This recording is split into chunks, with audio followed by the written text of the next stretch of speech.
In this video, we're transforming shiny plastic into old wood in 3 simple steps.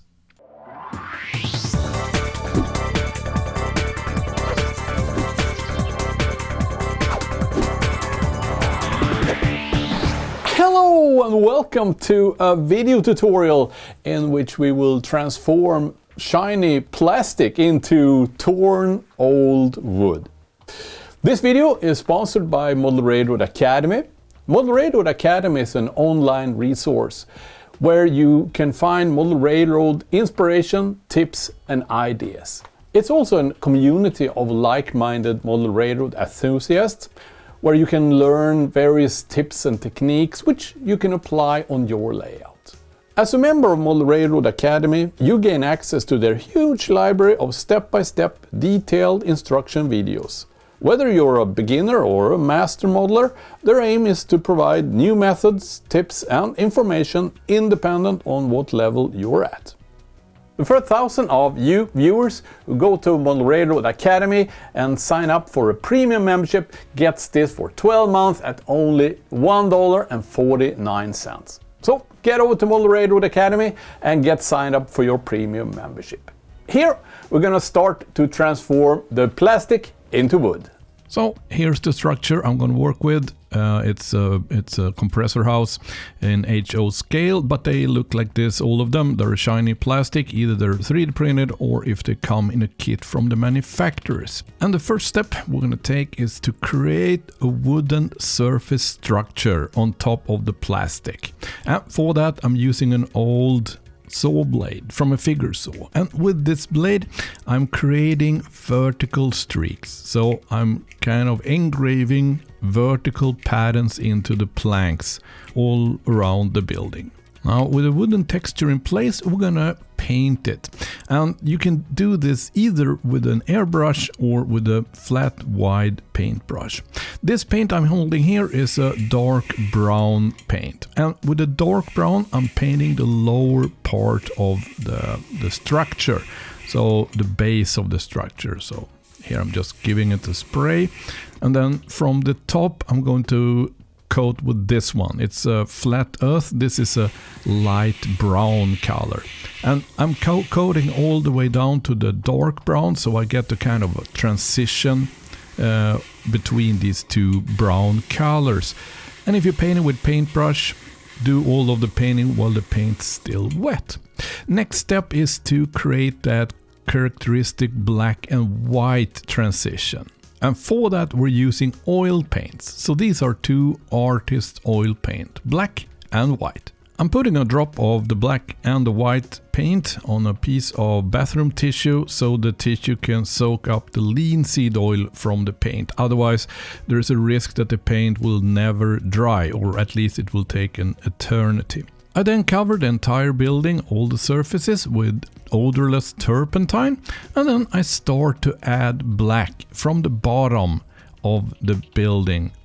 Now the great advantage working with oil paints is that you can fiddle around a lot with it. It doesn't dry all that fast, and it's totally removable if you don't feel happy with the result you created. Like here, I used way too much white because the white contain much more pigment than I'm used to, so it's no problem. You just add more black from the bottom, or you can even use a cotton swab to remove some of the paint until you have a layer which is suitable for what you're doing.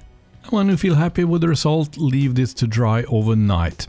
After that I also added some corrosion to the roof. It's a kind of plate roof.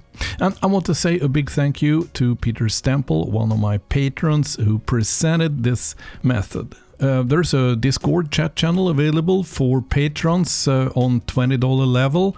We're about 15 to 17 people there right now, with knowledge about everything from landscape creation to software, electronics. So it's a really good asset if you want help, inspiration, or just share your own work. gluing it in place using fast set glue. And how this works is that this compressor house has a compressor, and when the tank car with the sand arrives, well, then this compressor sprays the sand up into the sand tower. Sand filling into the locomotives is made by gravity, so it kind of floats into the container of the locomotive. But then we need a hose for this, and I was thinking that this gentleman in the tower there, he's just started the process of refilling the tower. So we had just brought the hose out from the compressor house, and the hose is best made using solder tin. This is a 1 millimeter thick, because I think that this sand filling hose should have a significant thickness. So now I'm kind of bending it to something that I think is something looking realistic, and then just painting the solder tin in black matte acrylic paint. And after that, it's just to put a drop of fast set glue and push it in place next to the compressor house here. Alright, so that's how to make realistic hoses. Another thing that you often need on your layout is tufts, grass tufts. And for that I'm using my recycled or reused static grass, which I vacuum away as excess grass when applying static grass. So I roll this between my thumb and forefinger like this. And then I have made a special tweezer. It's originally tweezer to extract lamps from indicators, but I've kind of used my motor grinder a bit to get it the opening a bit smaller. But this type of device is very easy to fold from any type of aluminum plate or whatever you have available, or even wood if you like. And then when I have this piece of grass in the tweezer, I cut away the front so it gets kind of flat and matches the ground better, and then I just push it in place. Now to start with, it doesn't look all that pretty, but once we have vacuumed the tufts, once the glue has dried, it does actually look very good. We'll get to that in a moment here. I typically place like 10 to 40 tufts at a time, because it's the easiest way once you have all the stuff already on the layout. And then I use my vacuum cleaner as said, and this is the result afterwards. This way you can adapt both the size and the shape of the tufts, and of course to a very affordable cost compared to buying tufts in the shop.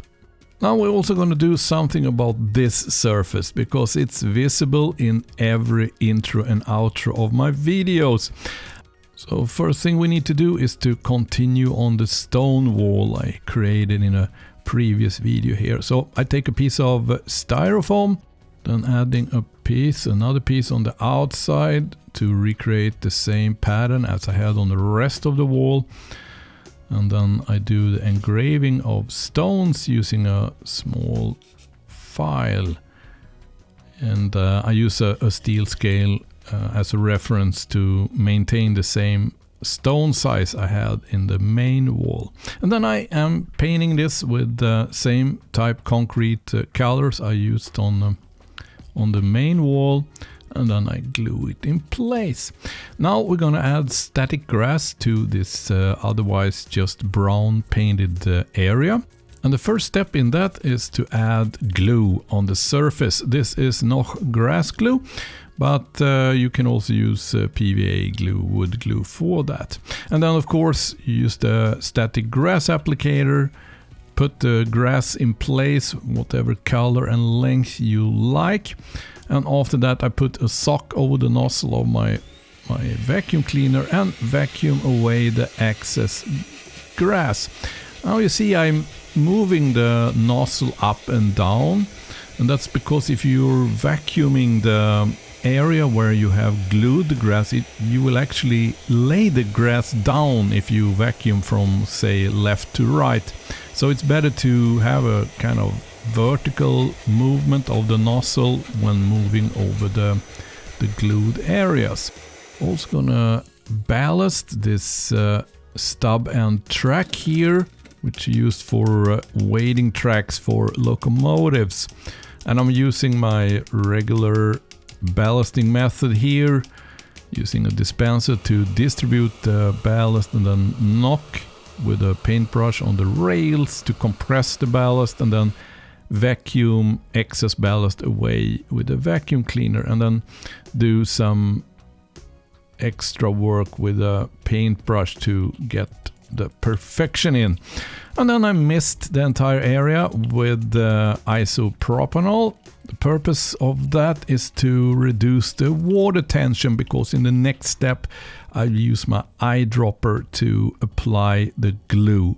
And the glue I'm using here is nothing fancy, it's just white glue or PVA glue in a 50-50 mix with water. Now we can start the detailing. This is rail sections 3D printed from a new set I've just created, which is called Rails, Ties, Sleepers. And it contains both European sleepers and the rails, as well as US. And then I can glue the buffer in place.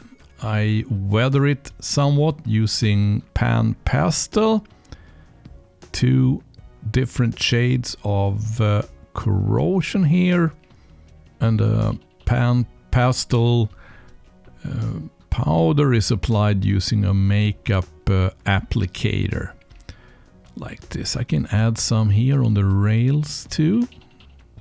It really improves the appearance with some variation in the corrosion brown. And then I add some bushes to the scene. This is woodland scenic clump foliage.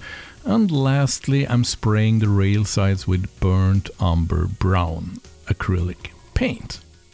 Alright, so 2 new areas now complete, at least to some kind of basic detailing level on the layout, especially this one, which is available in every intro and outro here on Marklinofsweden YouTube channel. Feels great.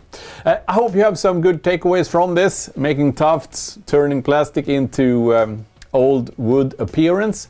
If you like to support the channel, please get over to Patreon, set up support account there for $1 to $4 per month, or make a one-off donation using the PayPal dialog found in the video description below. And if you're not yet a subscriber, subscribe, enable that little notification bell, and you will get a notification while next video gets published. Until that happens, see ya!